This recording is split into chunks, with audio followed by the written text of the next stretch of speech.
Yan guys, nakakita kami ng halaman na cannonball tree. Ang pangalan. Ganda ng kulay niya.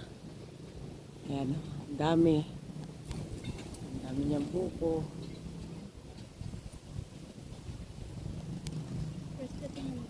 That's a grape. Which one? This That's a guy. grape. This stop. But the actual ground.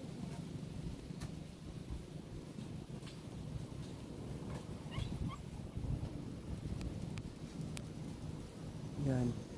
Pakita mo na yung nasa ibabaw. Wow, ang dami niyang buko.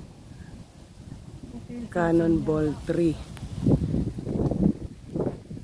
Yan, ito ang puno niya. Ito ang pinaka mga laglag niyang flower. Ang ganda.